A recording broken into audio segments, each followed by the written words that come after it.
सुदेवी कानों में पुष्प का श्रृंगार धरा रही थी, पुष्प की श्रृंगार करती थी सुदेवी जी। जैसे ही पुष्प श्रृंगार करने लगी, इतने में ठाकुर जी ने वंशी बजाई, और जैसी वंशी बजाई तो किशोरी जी उठ के जाने लगी। तो सुदेवी जी बोली, हे श्यामाजू, अभी श्रृंगार पूरा भयो नहीं, आप कहां जा रही हो? किशोरी जी बोली, है तो गयो सब श्रृंगार, मुकुट पहन लियो, गले में धारण कर लिया, हाथन में पम। बोले कर्ण फूल तो धारण करो। किशोरी जी बोली, मेरे कर्ण को आभूषण तो श्याम सुंदर की वंशी है, और वहां के आगे मैं सब त्याग दूंगी, वहां के आगे और कुछ नहीं। तो सुदेवी जी बोली, अच्छा, या बैरनी बंसी ने मेरी एक सेवा छीन ली, या दारी के बताऊंगी मैं। सो एक दिन ठाकुर जी सो रहे यमुना जी के तट पे, बढ़िया गहरी नींद में सो रहे थे। रात भर सोते तो है नहीं, रास करते हैं, दोपहर में ही सोते हैं, जब गैया चराने जाते हैं तभी ठाकुर जी शयन करते हैं। गहरी नींद में सो रहे हैं, छोटे से ठाकुर जी के थोड़े थोड़े खर्राटे भी आ रहे हैं। इतने में ही सुदेवी गई, और वहां ने जैसे ही देखी ठाकुर जी के लेटे भय, ये वंशी मेरी सेवा में विघ्न डारे। सो ठाकुर जी की खोंच में धरी हुई वंशी धीमे ते निकाल के और चुराई के भाग गई वहां ते,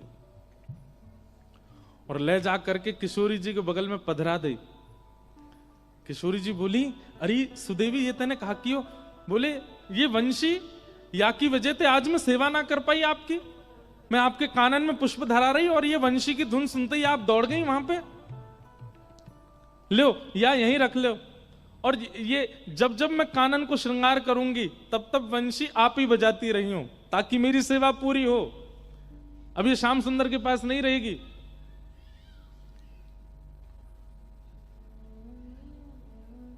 इतने में ठाकुर जी की नींद खुल गई, और ठाकुर जी को सबसे ज्यादा प्यारी वंशी है। उठते ही ठाकुर जी ने, सब देखो मेरी बंसी कहां गई, ढूंढने लगे, नहीं मिली। तो ठाकुर जी को तो पता है कि कोई भी चीज मेरी चुरावे की, मैं सबसे बड़ा चोर, मेरी वस्तु चुरावे की सामर्थ्य केवल और केवल ये अष्ट सखीन में, और कोई में नहीं है। तो ठाकुर जी कहीं जाते भी नहीं है और कहीं ढूंढने, सीधे वहीं पहुंचते हैं कुंज में। किशोरी जी बैठी हैं, सुदेवी जी सुंदर श्रृंगार कर रही हैं, ललता विशाखा पंखा जल रही हैं, आदि आदि सेवा चल रही है। इतने में ठाकुर जी गए, हाथ आग करके बोले, दे दो। नाम नहीं बोला सामग्री का, केवल हाथ आग कह रहे, दे दो। इतने में सुदेवी बोली, हम पे ना है। ठाकुर जी बोले, कहां ना है? बोले, जो तुम मांग रहे हो वही ना है।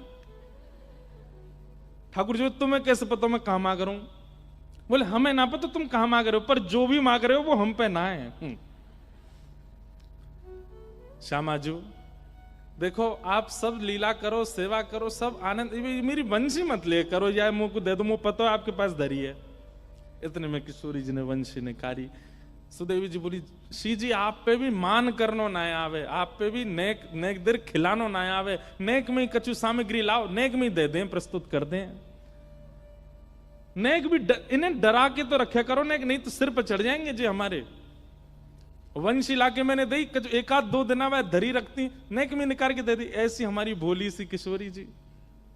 सुदेवी जी बोली, हे श्याम सुंदर, वंशी हमारी श्यामाजू के पास है, और हमारी श्यामाजू जा पे एक बार हाथ धर दें वो फिर इन्हीं की है जाए। अब जी इन्हीं की है, अब या वंशी को नाद आज तक तुमने कियो, अब तक किशोरी जी करेंगी। ठाकुर जी मुस्कुरा के बोले, जे इन पे बजेगी ना, ये बजा ही ना पाएंगे। इतने में सब सखी आई और आंख निकाल करके ठाकुर जी को देखने लगी। हमारी किशोरी जी कोई चीज में निपुण नहीं है, ऐसा है ही ना सके। ये गायन करें तो सरस्वती कान लगा के सुने, ये वीणा बजावे तो वीणाधारी बड़े बड़े गंधर्वजन सामने नतमस्तक है जाएं। अरे गानो बजानो तो बहुत दूर की बात है, हमारी श्री जी जब चले ना, उनके पामन में बंधे हुए नूपुरन के स्वर पे राग रागनी नृत्य करें, और तुम कह रहे हो हमारी श्री जी नेक्सी सी बंसी ना बजा पाएंगी। ठाकुर जी बोले, मैं विद्या पे प्रश्न चिन्ह नहीं उठा रहा हूं, किशोरी जी की विद्या पे मेरा कोई आक्षेप नहीं है। मैं तो अपनी वंशी को स्वभाव बता रहा हूं कि वो इन पे नहीं बजेगी।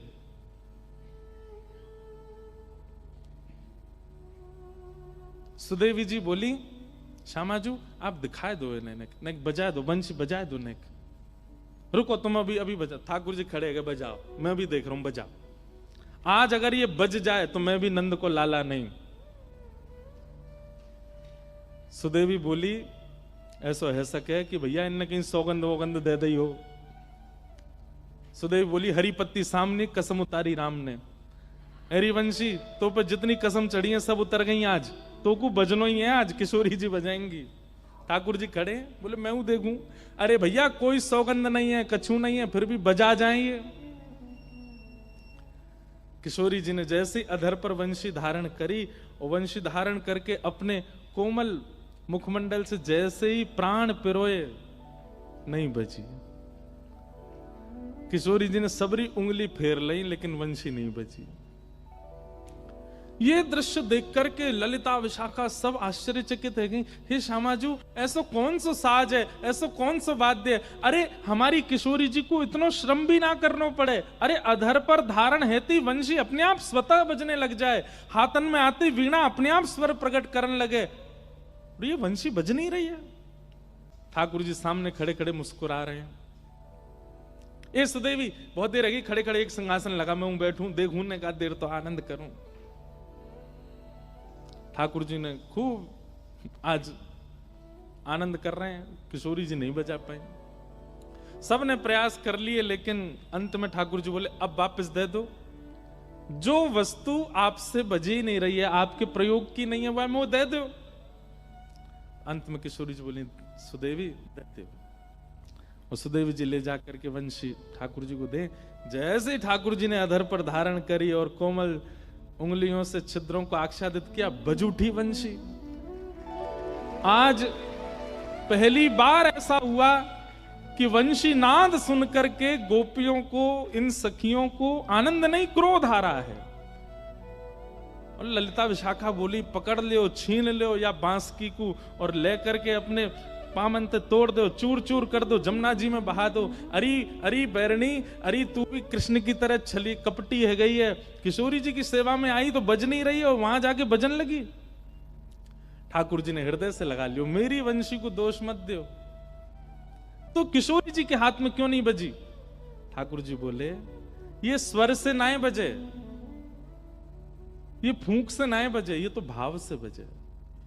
और मेरी वंशी जो है ना, वो अनन्य भक्त है। कौन है? जोड़ते बोलो, कौन है?